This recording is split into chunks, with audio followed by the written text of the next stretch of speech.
தேவனுக்கே மகிமை உண்டாவதாக. இன்றைய நாளில் உங்களோடு கூட தியானிக்க போகிற தேவ வார்த்தை சங்கீதம் 1ஆம் அதிகாரம் 2வது வசனம். கர்த்தருடைய வேதத்தில் பிரியமாயிருந்து இரவும் பகலும் அவருடைய வேதத்தில் தியானமாயிருக்கிற மனுஷன் பாக்கியவான். கர்த்தருடைய வேதத்தில் பிரியமாயிருந்து இரவும் பகலும் அவருடைய வேதத்தில் தியானமாயிருக்கிற மனுஷன் பாக்கியவான். இன்றைய நாட்களில் அநேகர் தங்களுடைய பிரியத்தை தங்களுடைய குடும்பத்தின் மீதோ அல்லது தங்களுக்கு பிடித்தவர்கள் மீதோ வைத்து நேசம் பாராட்டுகிறார்கள். ஆனால் நீங்கள் அப்படி இராமல் கர்த்தருடைய வேதத்தில் பிரியமாயிருந்து அதை தியானிக்கும் போது தேவனாய் கர்த்தர் உங்களை பாக்கியவானாய் மாற்றி ஆசீர்வதிப்பார். கர்த்தருக்குள் பிரியமானவர்களே, நீங்கள் தேவனுடைய வார்த்தையை தியானிக்கும் போது அதில் ஆசீர்வாதம் பெறக்கூடிய வழி எது என்று ஒப்பிட்டு பார்த்து உங்களை சீர்படுத்திக் கொள்ள வேண்டும்.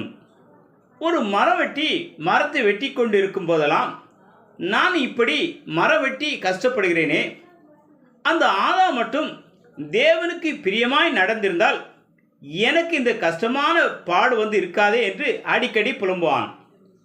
அதை கவனித்து கொண்ட போதகர் ஒருவர் அந்த மரவெட்டும் மனிதனும் சென்று, தம்பி, நான் சற்று தொலைவில் செல்ல வேண்டியிருக்கிறது, நான் வரும் வரை இந்த பொட்டலத்தை வைத்துவிடு, நான் உனக்கு 100 ரூபாய் தருகிறேன் என்று சொல்லி ஒரு பொட்டலத்தை கொடுத்துவிட்டு சென்றார்.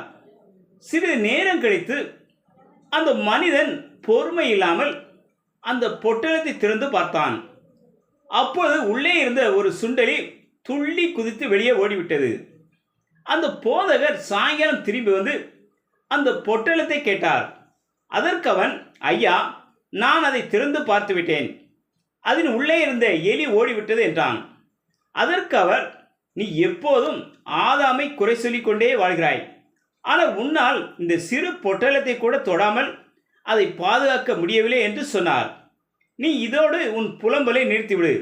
கர்த்தருடைய வேதத்தில் பிரியமாயிருந்து இரவும் பகலும் அதை தியானித்து வாழும்போது கர்த்தர் உன்னை ஆசீர்வாதம் நிறைந்த பாக்கியவானாய் மாற்றி அநேகருக்கு முன்பாக உன்னை உயர்த்துவார் என்று கூறினார். பிரியமானவர்களே, இன்று நீங்களும் ஆதாமையே குறை கூறிக்கொண்டு இருக்காமல் தேவனுடைய வார்த்தையை தியானித்து வாழும்போது அவர் உங்களையும் ஆசீர்வதித்து உங்களை பாதுகாத்து உங்களை உயர்த்துவார். தேவன் தாமே இந்த வார்த்தையின் மூலம் உங்களை ஆசீர்வதிப்பாராக. ஆமேன், ஆமேன்.